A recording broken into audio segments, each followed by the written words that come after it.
that people in the West and around the world should understand about what's happening right now with these conflicts, with Russia and Ukraine, and with China? The main point, Amy, is that we are not using diplomacy. We are using weaponry. This sale now announced to Taiwan that you've been discussing this morning is just another case in point. This does not make Taiwan safer. This does not make the world safer. It certainly doesn't make the United States safer.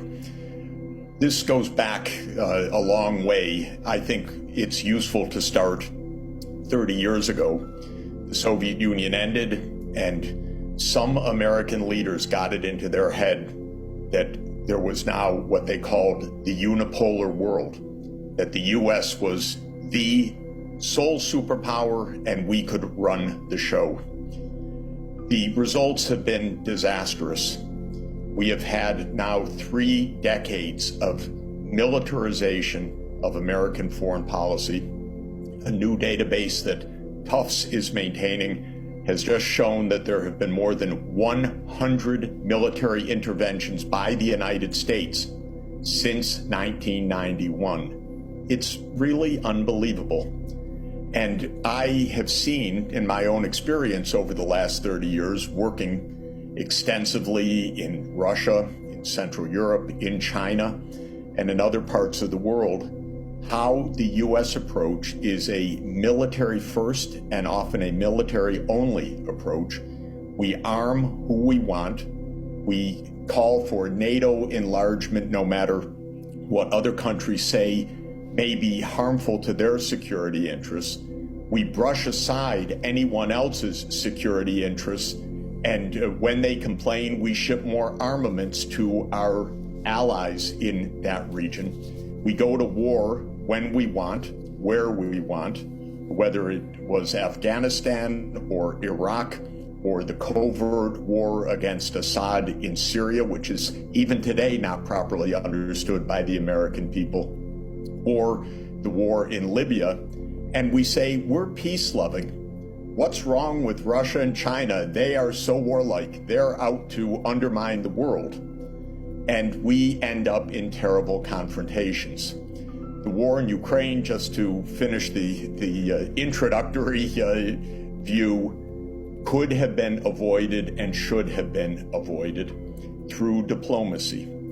What President Putin of Russia was saying for years was, do not expand NATO into the Black Sea, not to Ukraine, much less to Georgia, which if people look on the map, straight across to the eastern edge of the Black Sea.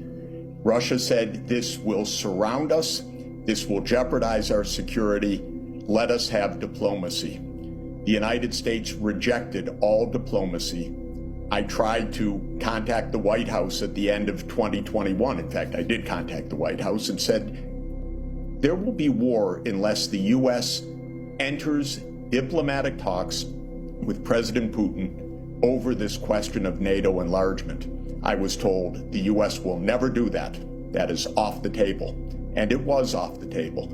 Now we have a war that's extraordinarily dangerous, and we are taking exactly the same tactics in East Asia that led to the war in Ukraine. We're organizing alliances, building up weaponry, trash-talking China, having Speaker Pelosi fly to Taiwan when the Chinese government said, please lower the temperature, lower the tensions. We say, no, we do what we want, and now send more arms. This is a recipe for yet another war. And to my mind, it's terrifying. We are at the 60th anniversary of the Cuban Missile Crisis, which I've studied all my life, and I've written a book about the aftermath.